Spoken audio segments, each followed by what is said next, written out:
Quota Dorian under estimate பண்ண மாதிரி தான் தெரியுது. அப்ப கோட்டா பக்கத்துல ஒரு பேரியல் இருக்கும். தூக்கி டோரியன் மேல வீசின நெக்ஸ்ட் செகண்ட் டோரியனோட ஹெட் கிக் பண்ண வரான். ஆனா டோரியன் அவன் கையில இருந்த சிலிகான் பீஸை யூஸ் பண்ணி கோட்டாவோட ஃபுட்டை டேமேஜ் பண்ண இந்த டேமேஜ் ஆன கால்ல இருந்து வர பிளட்டே ஒரு அட்வான்டேஜ் யூஸ் பண்ண ட்ரை பண்ணுவான். ஆனா டோரியன் அவனை ஓவர் ஹெல்ம் பண்ண இங்க என்ன நடக்குதுங்கிறதே அவனால புரிஞ்சிக்க முடியல. இதுதான் நான் ஆசைப்பட்டதா? ஆனா இது நல்லா இருக்கு. டோரியன் ஒரு தடவையாவது அடிச்சே ஆகணும் அப்படின்னு அவன் அட்டாக் பண்ண டோரியன் அவன் கையில இருந்த பாட்டில பிரேக் பண்ணி, ஆக்சுவலி இது எப்படி சொல்றது, அந்த பிரேக்கான பாட்டில கோட்டாவோட ஃபேஸ்லயே விட்டு ரொட்டேட் பண்ணிடுவான். கோட்டா எந்த அளவுக்கு வலி அனுபவிக்கிறான் அப்படிங்கறத நம்மளால இங்க ஃபீல் பண்ண முடியும். அப்பதான் கோட்டா சொல்றான், இந்த பிரேக்கான பாட்டில என்னோட ஃபேஸுக்கு பதிலா என்னோட நெக்ல விட்டு நேரத்துக்கு நான் டெத் ஆயிருப்பேன். அப்ப டோரியன் திடீர்னு வியடா ஒரு சாங் பாடிக்கிட்டு அவ அடிக்க ஆரம்பிக்க நம்ம அவ்வளவுதான், கோட்டாவோட கதை முடிஞ்சிருச்சுன்னு நினைப்போம். இந்த உலகத்துல எனக்கு பிரைட் தந்த ஒரு விஷயம் அப்படின்னா அது கராத்தேவா தான் இருக்க முடியும். ஆனா டெப்போவை பொறுத்த வரைக்கும் கராத்தே அப்படிங்கிறது வெறும் பேர் ஹேண்ட்ல சண்டை போடுறதுதான். ஆனா என்ன பொறுத்த வரைக்கும் கராத்தேனா ஒரு டூல் தான் அப்படின்னு சொல்லிட்டு வெளுத்து கட்ட ஆரம்பிக்கிறான். இப்ப டோரியன் திடீர்னு ஏதோ ஒரு ஸ்டான்ஸ்ல நிக்க ஆரம்பிக்கிறான். இருந்தாலும் கோட்டா டோரியனை போட்டு வெளுத்து கட்ட ஆரம்பிக்கிறான். நமக்கு தோணும் டோரியன் இந்த அளவுக்கு அடி வாங்க மாட்டானேன்னு. மறுபடியும் அதே ஸ்டான்ஸ்ல என்ன ஒரு கிளாப் பண்ண இருந்த டோரியன் வந்து பின்னாடி நிற்பான். இவ்வளவு நேரம் அவனுக்கு பட்டு டேமேஜ் வந்து எதுவுமே இல்லாத மாதிரி ஃப்ரெஷ்ஷா இருக்கிறான். அத கோட்டா இங்க என்ன நடக்குதுன்னே புரிஞ்சுக்க முடியாம திணற அப்பதான் டோரியன் அவன் என்னதான் பண்ணா அப்படிங்கறத சொல்ல ஆரம்பிக்கிறான். இவ்வளவு நேரம் என்னோட ஹிப்னோசிஸ்ல தான் இருந்த, நீ என்ன வின் பண்ண மாதிரி தோணுது, அது வெறும் இல்யூஷன் மட்டும்தான். இல்யூஷன் வந்து உன்னோட பிரெயினால கிரியேட் பண்ணப்பட்டது. ஓ அப்படியா, that was a sweet dream அப்படின்னு சொல்லிட்டு கிட்ட இருக்கிற ஃபிஷ் வயரை யூஸ் பண்ணி டோரியன் அட்டாக் பண்ண ட்ரை பண்றதுக்குள்ள டோரியன் அவங்கிட்ட இருக்கிற ஷார்ப்பான வயரை யூஸ் பண்ணி கோட்டா அவங்க சாகடிக்கிற மாதிரி தெரியுது. எதுவுமே தெரியாம ஷின்காய் டோஜோல பிராக்டிஸ் பண்ணிட்டே இருக்கிறான். அப்பதான் அங்க இருக்கிற பஞ்சிங் பேக்கை தொட்டு பார்க்கும்போது ஒரு மாதிரி வித்தியாசமா ஃபீல் ஆகுது. ஓகே, அந்த பேக்கை பிரேக் பண்ணிடலாம் அப்படின்னு பிரேக் பண்ணி பார்த்தா இது கூட எதிர்பார்க்காத ஒரு விஷயம் நடக்குது. அடிச்சு போட்ட கோட்டாவோட பாடி அந்த பஞ்சிங் பேக்குள்ள வச்சு அனுப்பி விட்டுருக்கான் டோரியன். கோட்டாவை இந்த நிலைமையில பாத்துருச்சு. காட்ஸ் நீ இப்ப கோட்டாவா இன்னும் டோரியன் மேல பயங்கரமா கோவப்படுறான். கோட்டாவையும் ஹாஸ்பிட்டல் அனுப்பி வைக்கிறாங்க. அந்த டோஜர்ல இருக்கிற எல்லாரையுமே கேதர் பண்ணிட்டு கோட்டாவோட பாடி எந்த அளவுக்கு டேமேஜ் ஆயிருக்கு அப்படிங்கறது எல்லாருமே சொல்ல ஆரம்பிக்கிறான். இதனால கோட்டாக்காக நம்ம வந்து டோரியனை அவெஞ்ச் பண்ணி ஆகணும் அப்படின்னு முடிவும் பண்ண காட்சிமி டோரியனோட போட்டோ எடுத்து இவனோட போட்டோவை நேஷன் ஃபுல்லா நம்ம கீழே இருக்கிற இன்னொரு பிரான்ச்சுக்கு அனுப்புங்க, அவனை கண்டிப்பா அவெஞ்ச் பண்ணியே ஆகணும். இந்த மாதிரி இங்க மேட்ரு சீரியஸ் ஆக அன்னைக்கு நைட்டு டோரியன் அவனோட கெட்டப்பே சேஞ்ச் பண்ணிட்டு ஹோட்டல் வந்திருப்பான். கெட்டப்பே சேஞ்ச் பண்ணியிருந்தாலும் கூட டோரியன் அந்த ஹோட்டல்ல இருக்கிற ஒரு வெயிட்டர்ஸ் வந்து நீங்க தான் டோரியனா அப்படின்ற மாதிரி கேட்க டோரியனை ஃபர்ஸ்ட் கொஞ்சம் ஆச்சரியப்பட்டாலும் ஷின்காய் அப்படிங்கிற டோஜோ கீழே வர ஒரு ஆள் தான். அவன் டோரியன் கிட்ட வந்து எங்களுக்கு நேஷன் குள்ள மொத்தம் 10,000 பேர் கிட்ட இருக்காங்க, அது மட்டும் இல்லாம நீங்க எங்க எல்லாரையுமே உங்களோட எனிமையா ஆக்கிக்கிட்டீங்க, உங்களோட எல்லா மூமெண்ட்டும் எங்க ஆர்கனைசேஷன்ல இருக்கிற எல்லாரும் கவனிச்சுக்கிட்டு தான் இருக்காங்க, நீங்க இப்ப போகணும் அப்படின்னு சொல்லி டோரியன் அனுப்பி வைக்க ஹோட்டலை விட்டு வெளியே வந்து பார்த்தா ஜான்விக்ல வர மாதிரி சுத்தி இருக்கிற ஆட்கள் எல்லாருமே ஷின்காய் டோஜோ ஆர்கனைசேஷன் கீழே வரவங்களா தான் இருக்காங்க. பட் ஆனா அவனுக்கு வந்து டோரியனை ஒன்னும் பண்ண மாதிரி தெரியல.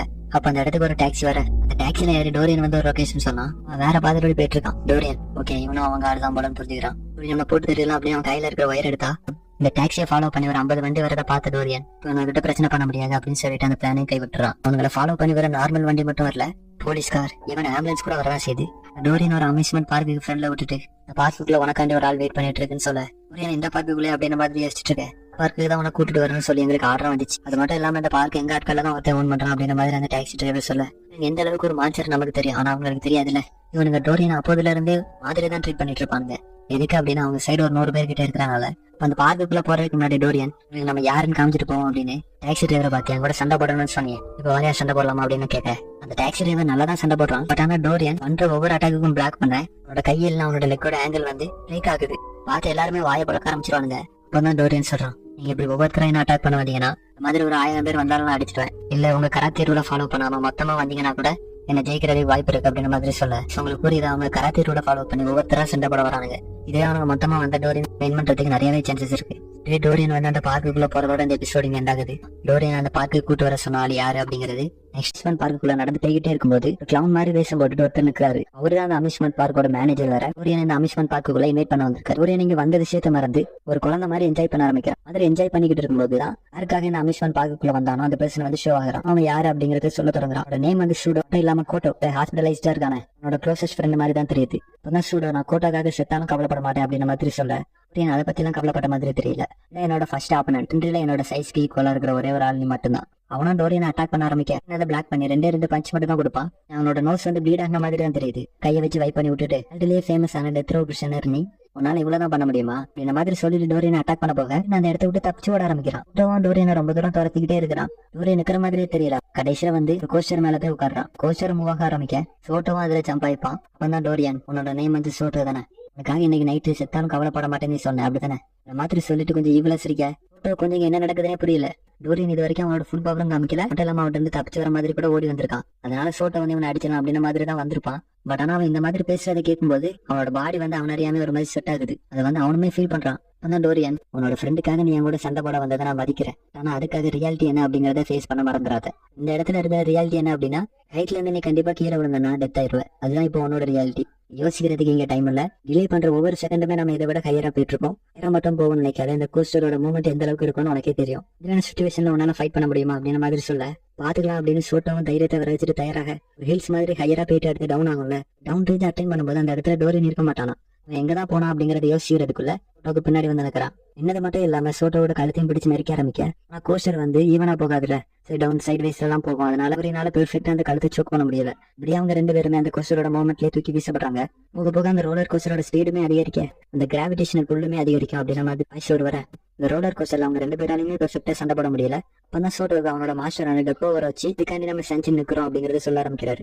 சோட்டோ கோட்டோ இவங்க ரெண்டு பேருமே காட்சிபிக்கு முன்னாடி இருந்தே படிக்கிறனால கண்டிப்பா அந்த டைம்ல டெப்போட ஷின்காயோட மாஸ்டரா இருந்திருப்பாரு.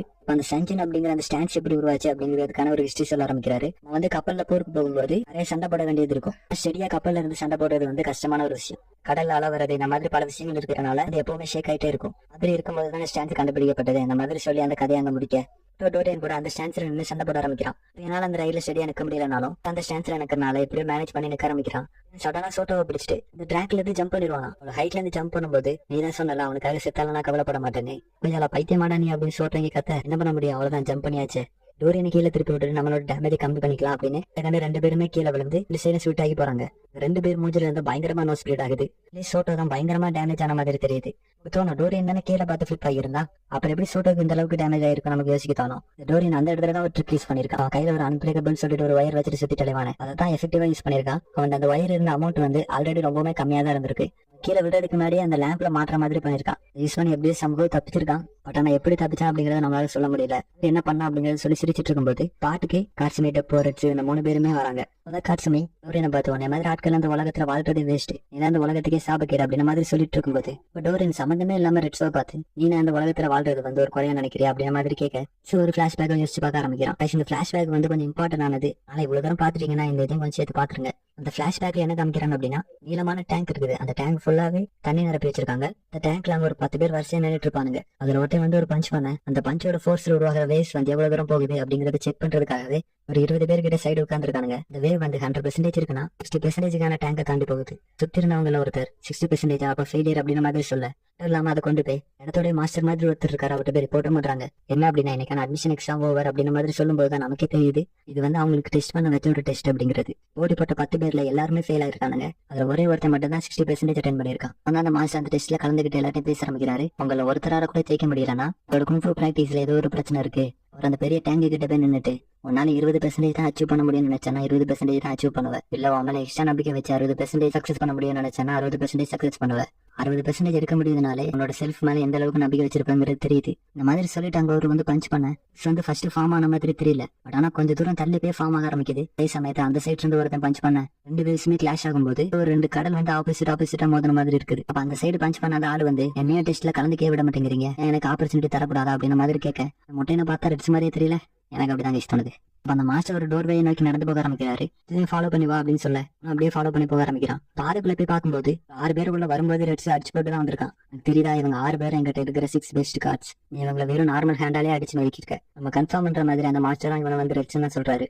நம்ம வந்து அவரோட ஐப்ரோ வச்சு கண்டுபிடிச்சிருக்கோம். அவங்க அப்படியே டீப்பா உள்ள நடந்து போக ஆரம்பிக்கிறாங்க. ரூம் வந்து நிறையவே கிளாசிக்கான ஸ்டாச்சுஸால நிரம்பிருக்கு. அப்பதான் அந்த மாஸ்டர் நான் அந்த ரூம்குள்ள வந்து 40 வருஷம் ஆகுது இந்த மாதிரி சொல்லி ஒரு டோர் வைக்கி கூட்டிட்டு போறாரு. இந்த டோர் கிட்ட நின்னுட்டு ரெட்ஸ் நான் எதுக்கு உனக்கு கைஹோ அப்படிங்கிற ஒரு பட்டம் தர மாட்டேங்கன்னு உனக்கு தெரியுமா, அதுக்கான ஆன்சர் இந்த டோருக்கு பின்னாடி தான் இருக்கு இந்த மாதிரி சொல்லிட்டு அவர் அந்த டோர் ஓபன் பண்ண ஆரம்பிக்கிறாரு. டோர் ஓபன் பண்ணி உள்ள பார்த்தா உள்ள வந்து ஒரு பெரிய டனல் இருக்குது. பாத்து ரெட்ஸ் ஆச்சரியப்பட்டு நிக்க உனக்கு தெரியுமா இந்த டனல வந்து 40 வருஷத்துக்கு முன்னாடி ஒருத்தன் அவனோட வெறும் கையாலே தோண்டனா அப்படின்னு சொன்னா நீ நம்புவியா? அவனுக்கு இந்த டனல் தோண்ட எவ்வளவு நாள் எடுத்திருக்கும்னு நினைக்கிறேன். லிட்டரலி அவன் வந்து ஒரே ஒரு நைட்டு மட்டும் தான் எடுத்துக்கிட்டான். ஆனா டான்கான் அப்படிங்கிற ஒரு டெக்னிக்கை பத்தி பேச ஆரம்பிக்கிறாங்க. டெக்னிக் என்னன்னா உங்க கையில ஒரு கருங்கலை கொடுத்துட்டு கல்லுன்னு சொல்ல முடியாத ஒரு பாறையை கொடுத்துட்டு அன்ஸ்ட்ரக்சரா இருக்கும் வெறும் கையாலே பிரேக் பண்ணி அதை வந்து ஒரு ஷேப்புக்கு கொண்டு வரதுதான் டான்கான் அப்படிங்கிற ஒரு பிராக்டிக்ஸ். நீங்க பண்றதுக்கு உங்களோட ஹோல் பாடியுமே ஒரு டூலா மாத்தணும் அப்படிங்கிற மாதிரி சொல்லும்போது ஆனா அதுலயே ரொம்பவுமே இம்பார்ட்டன்டான ஒரு விஷயம் என்னன்னா டெக்னிக்ல ஸ்பீடும் ஃபோர்ஸும் தான் ரொம்பவுமே இம்பார்ட்டன்டான ஒரு விஷயம். அதெல்லாம் சொல்லிக்கிட்டே இன்னொரு ரூம் ஓபன் பண்ணி காமிக்கிறாரு. அந்த ரூம் ஃபுல்லாவே ரவுண்டா பாறையா தான் இருக்குது. பாறையாண்டா ஒரு திங்க வச்சிருக்காங்க அப்படின்னு யோசிக்கும் போது அது என்னன்னு சொல்ல ஆரம்பிக்கிறாரு.